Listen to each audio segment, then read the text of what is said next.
നമസ്കാരം. മലയാളി വാർത്ത ഇൻസൈഡിലേക്ക് സ്വാഗതം. 24 ന്യൂസിലെ ശ്രീകണ്ഠൻ നായർ നല്ല ഉഗ്രൻ വാർത്താ വായനക്കാരനാണ്. ആ പ്രത്യേക ശൈലിയിലുള്ള വാർത്താ വായന കേരളത്തിലെ ജനങ്ങൾക്കൊക്കെ ഇഷ്ടവുമാണ്. എന്നാൽ അദ്ദേഹം ഇപ്പോൾ നേരിടുന്നത് വലിയ പ്രതിസന്ധി. തനിക്കൊപ്പമുണ്ടായിരുന്ന ശിഷ്യന്മാരൊക്കെ പുറത്തു ചാടി വലിയ ചാനലുകളിലെ രാജാക്കന്മാരായി വിലസുന്നു. പണ്ട് തനിക്കൊപ്പമുണ്ടായിരുന്ന അരുൺകുമാറൊക്കെ ഇപ്പോൾ റിപ്പോർട്ടർ ഇട്ട് അടിച്ചു പൊളിക്കുകയാണ്. അതുകൊണ്ടാണ് ഒടുവിൽ തമ്മിൽ എന്ന പഴയ ആയുധമൊക്കെ പുറത്തെടുത്ത് ശ്രീകണ്ഠൻ നായർ തന്നെ പോർക്കളത്തിലിറങ്ങിയത്. ഇതിനിടയിൽ നമ്മുടെ ശ്രീകണ്ഠൻ നായരിനൊരു വലിയ അമിളി പറ്റി. റമദാൻ കാലമാണ് എന്നൊന്നും നമ്മുടെ ശ്രീകണ്ഠൻ നായർ ഓർത്തില്ല. രാവിലെ വാർത്ത അവതരിപ്പിക്കുമ്പോൾ കയ്യിൽ ഒരു ഗ്ലാസ് ചായയുണ്ട്. ഒരു കപ്പ് ചായ കുടിച്ചുകൊണ്ടാണ് ശ്രീകണ്ഠൻ നായരുടെ വാർത്താ അവതരണം. ചായ കുടിക്കാനുള്ള നേരമൊന്നും തനിക്ക് കിട്ടാറില്ല, അതുകൊണ്ടാണ് ചായക്കപ്പുമായി സ്റ്റുഡിയോ ഫ്ലോറിൽ കയറുന്നത് എന്നൊക്കെ ശ്രീകണ്ഠൻ നായർ വീമ്പിളക്കും. ഇതിപ്പോൾ റമദാൻ കാലമാണ്.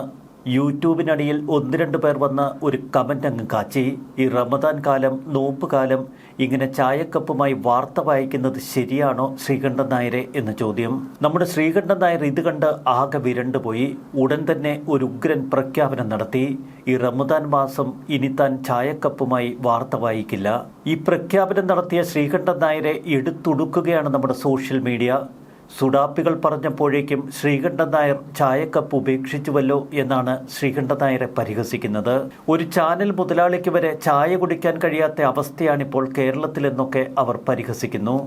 യഥാർത്ഥത്തിൽ നോമ്പെടുക്കുന്ന വ്യക്തി അവരുടെ നോമ്പുമായി മുന്നോട്ട് പോവുകയാണ് പതിവ്. അതിന് മറ്റാരും തടസ്സമാകാറില്ല.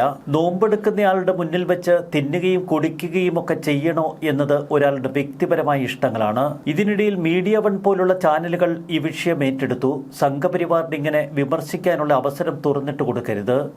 ഇനി ശ്രീകണ്ഠൻ നായർ 2 കൈയിലും 2 കപ്പ് ചായയുമായി വാർത്ത വായിക്കണമെന്നൊക്കെയാണ് ചിലർ പറയുന്നത്. റമദാൻ ടൈമിൽ തലയിൽ തൊപ്പി വെക്കാൻ ചിലർ ആവശ്യപ്പെട്ടാലും ഒരുപക്ഷെ ശ്രീകണ്ഠൻ നായർ അതും ചെയ്തു കൂട്ടും എന്നൊക്കെയാണ് മറ്റു ചിലർ കമന്റുകൾ ഇടുന്നത്. അമുസ്ലിമായ ശ്രീകണ്ഠൻ നായർ നോമ്പ് സമയത്ത് ചായക്കപ്പ് പിടിച്ച് ചാനലിൽ വന്നത് ഇത്ര വലിയ കുറ്റമാണോ? ഇത് സഹിക്കാൻ പറ്റാത്തത് എന്തുകൊണ്ട്? ഇതെന്താ ഇസ്ലാമിക രാജ്യമാണോ എന്നൊക്കെ കാസ ചോദിക്കുന്നു.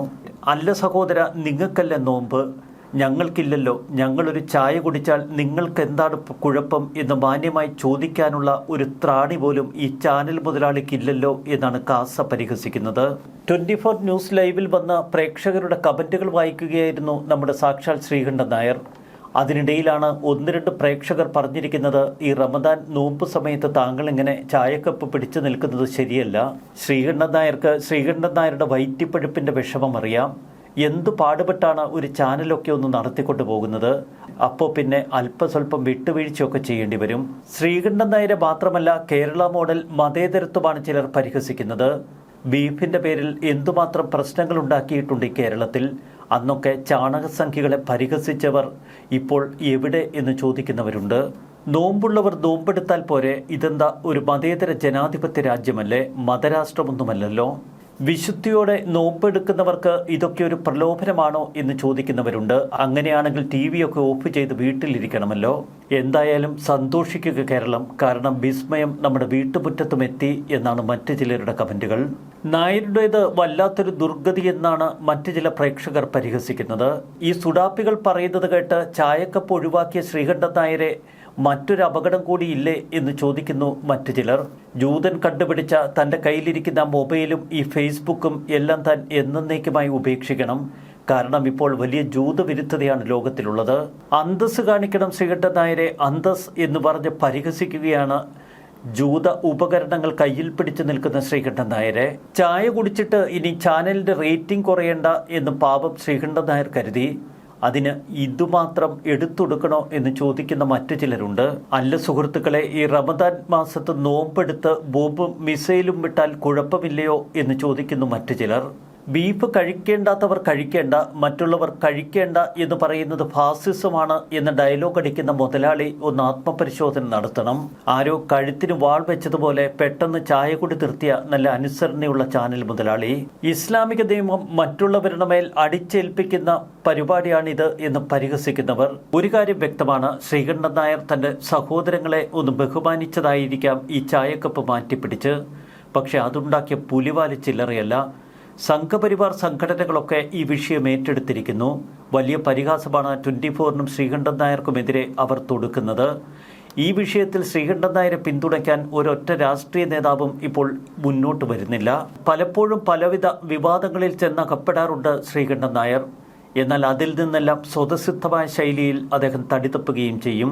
മാധ്യമപ്രവർത്തനത്തിലേക്ക് ആകൃഷ്ടനായി കടന്നുവന്ന ശ്രീകണ്ഠൻ നായർ പിന്നീട് 24 ന്യൂസ് ചാനലിന് തുടക്കമിടുകയും അതിലേക്ക് നിരവധി നിക്ഷേപകരെ കൂട്ടിക്കൊണ്ടുവന്ന് ചാനലും കൊഴുപ്പിക്കുകയും ചെയ്തു. അത് കേരളത്തിൽ പുതിയൊരു മാധ്യമ സംസ്കാരത്തിന് തന്നെ തുടക്കമിട്ടു. 24-ൽ വിളയാടിയവരാണ് ഇപ്പോൾ പുറത്ത് റിപ്പോർട്ടറിലും ബിഗ് ടിവിയിലുമൊക്കെ നിറഞ്ഞു നിൽക്കുന്നത്. 24-നെ ഇത്രയധികം വിജയിപ്പിച്ചെടുക്കാൻ ശ്രീകണ്ഠൻ നായർക്ക് കഴിഞ്ഞു എന്നത് അദ്ദേഹത്തിൻ്റെ കഴിവ് തന്നെയാണ്. ആരെങ്കിലും നോമ്പുകാലത്ത് എന്തിനാ ചായ കുടിക്കുന്നത് എന്നൊക്കെ ചോദിച്ചാൽ അപ്പോൾ തന്നെ പേടിച്ച് പണ്ടാരമടങ്ങി ചായക്കപ്പും വലിച്ചെറിഞ്ഞ് ഇമാതിരി ഊളത്തരം കാട്ടാൻ ഇറങ്ങാമോ? അതാണ് ശ്രീകണ്ഠൻ നായരോട് കേരളം ചോദിക്കുന്നത്. ഒന്ന് തിരുത്ത് ശ്രീകണ്ഠൻ നായരെ. നാളെ ഒരു കപ്പ് കയ്യിലും മറുകപ്പ് ആ ടീപ്പോയിലും വെച്ചങ്ങ് കൊഴുപ്പിക്ക്. അപ്പോൾ എല്ലാവരുടെയും നാവടയും. ന്യൂസ് ഡെസ്ക് മലയാളി വാർത്ത ഇൻസൈറ്റ്.